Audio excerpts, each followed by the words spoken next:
Hi. Today, 4 dark stories of gas station workers are waiting for you. Have fun.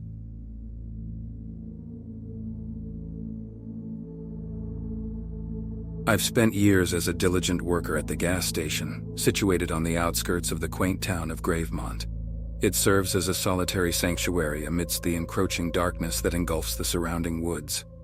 The worn-out pumps and flickering neon sign create an ambiance of nostalgia and isolation, as if frozen in time. On an eerily quiet evening, a mysterious figure emerged from the shadows, casting a haunting silhouette as he entered the gas station. He was an older man, his graying hair meticulously combed and his weary eyes carrying an air of wisdom and hidden secrets. When he introduced himself as Samuel Hawthorne, his soft-spoken voice resonated with an enigmatic charm that piqued my curiosity.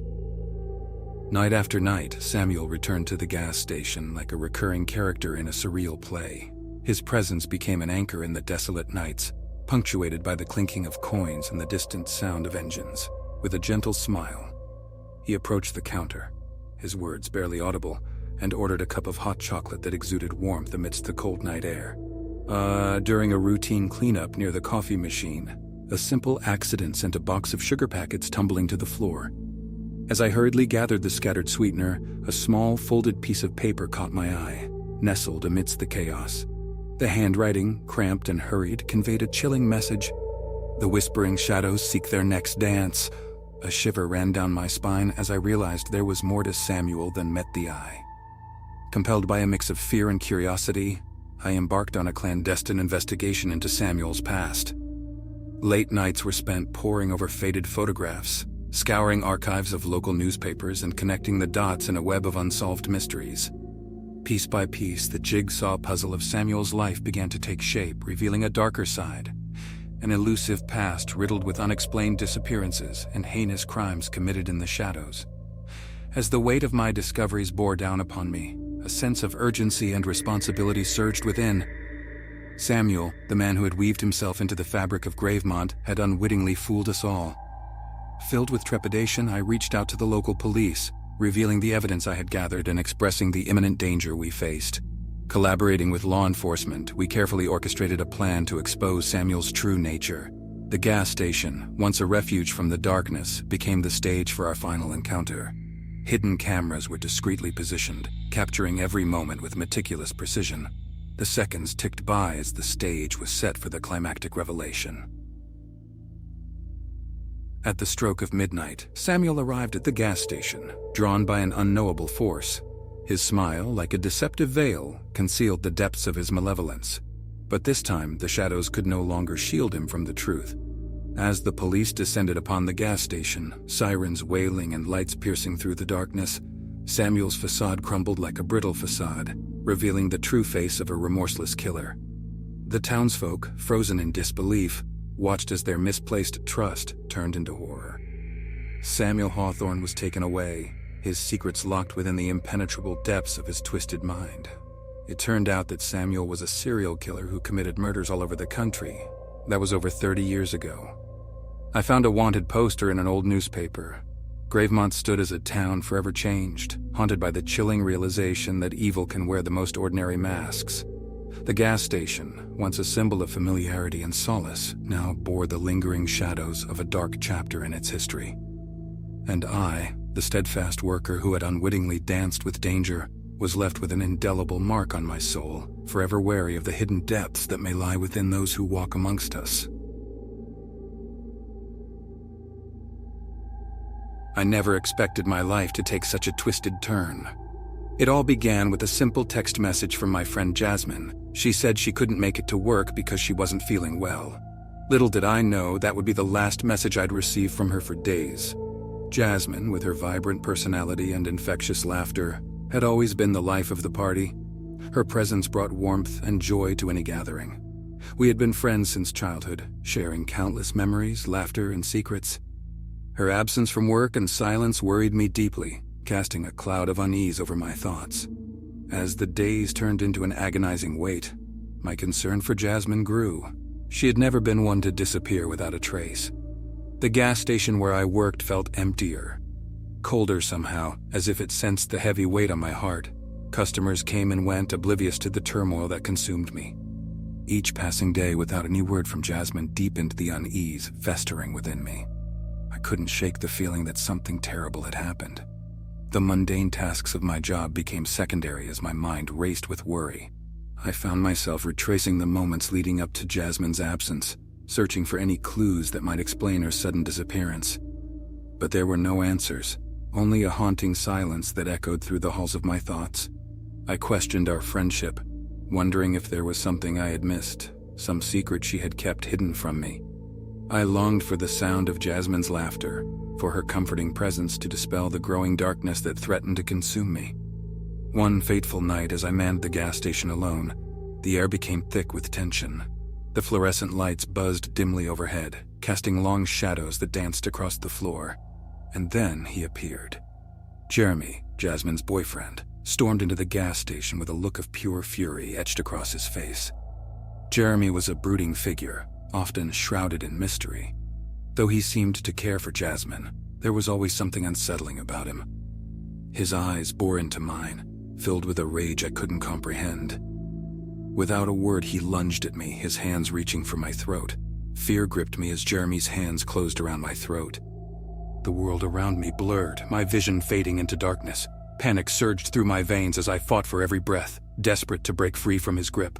It felt as if invisible tendrils of darkness were constricting around my neck, suffocating me. Time seemed to slow as I struggled, my body growing weaker with each passing moment. I could almost hear the whispers of unseen forces, urging me to surrender to the abyss.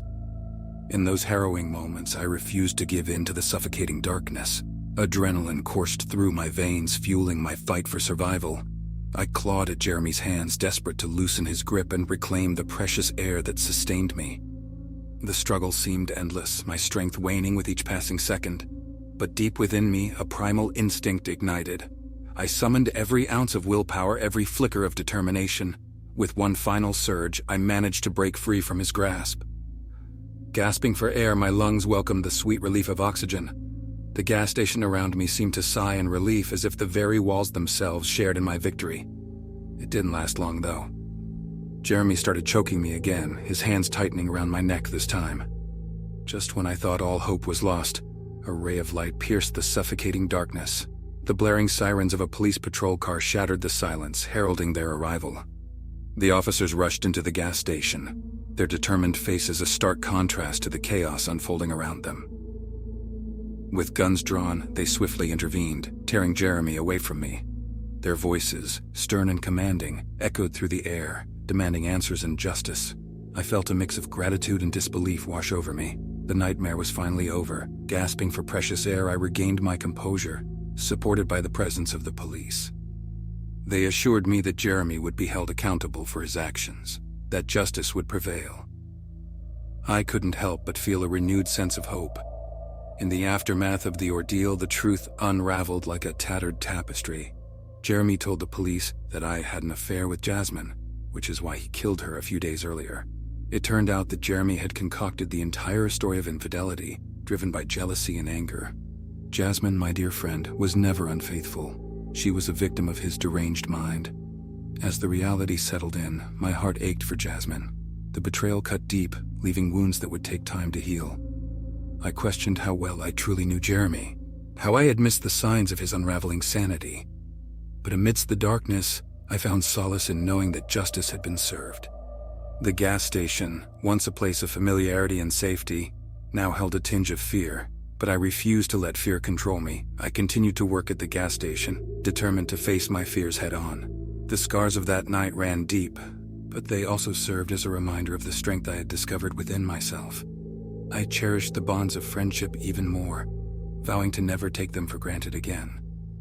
And as time went on, the darkness began to recede, replaced by a renewed appreciation for the precious moments of light that illuminated my path. In the small town of Ravensburg, nestled alongside a desolate stretch of highway, there stood a gas station known as Silver Crest. It was an oasis for weary travelers, offering a flickering beacon of light amidst the darkness of the night.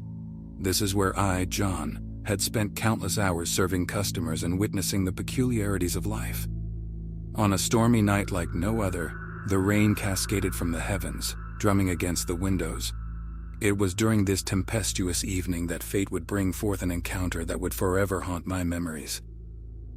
As the clock neared midnight, a figure emerged from the darkness, stumbling towards the station's entrance. My eyes widened with shock as I beheld a young woman, her appearance a stark contrast to the appearance of normal girl.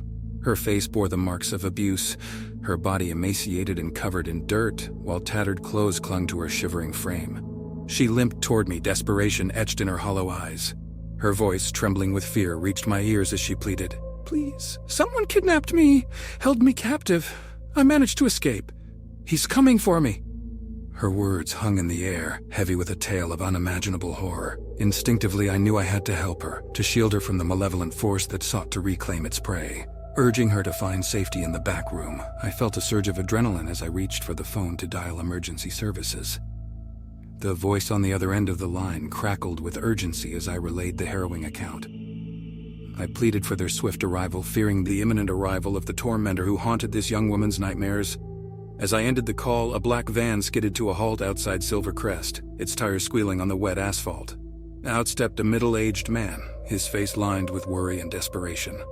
He approached me, his voice trembling as he asked about his missing daughter.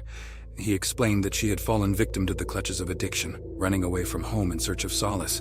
Suppressing the truth, I reassured him that I had not seen his daughter, concealing the chilling reality of her presence within the station. My heart ached for him, for his unknowing involvement in this web of darkness. In the distance, the wailing sirens of the approaching police cars cut through the storm, their lights casting eerie shadows upon the gas station's facade. The officers, poised for action, entered Silvercrest, their determined footsteps resonating through the building. The kidnapper, feigning innocence, greeted the officers with a facade of warmth, hiding his malevolence behind a deceptive smile. He attempted to leave, to escape the clutches of justice, his eyes darting nervously. In that critical moment, the backroom door swung open, and the young woman emerged, her voice a crescendo of desperation and bravery. She pointed an accusing finger at the kidnapper, her eyes filled with the fire of survival. "It's him! Catch him!" she cried out, her voice cutting through the air like a blade. Panic flickered across the kidnapper's face, his composure shattering. He lunged forward, attempting to flee, but the swift response of the police thwarted his escape.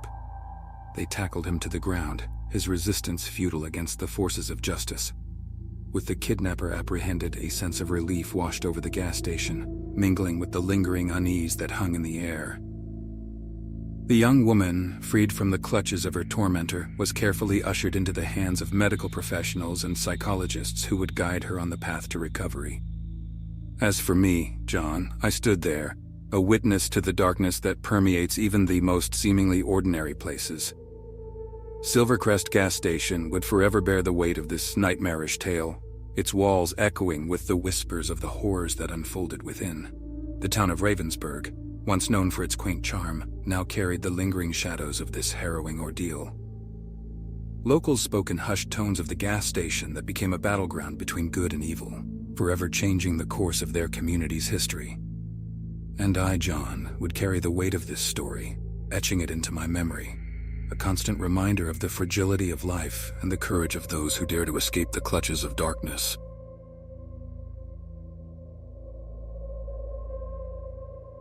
It was a bone-chilling night, the kind that sent shivers down my spine.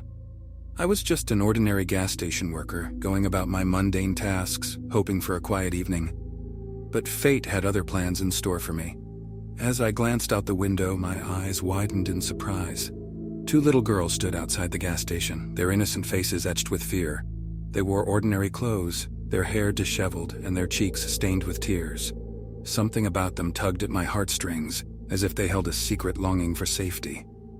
Without hesitation, I rushed outside, leaving the warm glow of the station behind. Concern flooded my thoughts as I approached the girls. Their eyes met mine, filled with a mix of relief and desperation. They explained through sobs and hiccups that they were lost and desperately seeking their parents. Gently, I crouched down to their level, offering a comforting smile. "Don't worry, little ones," I said in a soothing voice. "I'll help you find your parents. Come inside the station, and we'll call the police. They'll know what to do." The girls hesitated for a moment, their tiny hands trembling. But ultimately, they took my hand and followed me inside. I could feel their apprehension as we entered the dimly lit station, the fluorescent lights casting eerie shadows on the worn-out tiles. Turning to face them, I reached for the phone, ready to dial for help. But when I glanced back, my heart sank. The girls had vanished, leaving me standing there, bewildered and alone. A chill crept up my spine, as if the air had turned icy cold in an instant. Confusion and unease washed over me. How could they have disappeared without a trace? Were they figments of my imagination, conjured by the darkness that enveloped the night?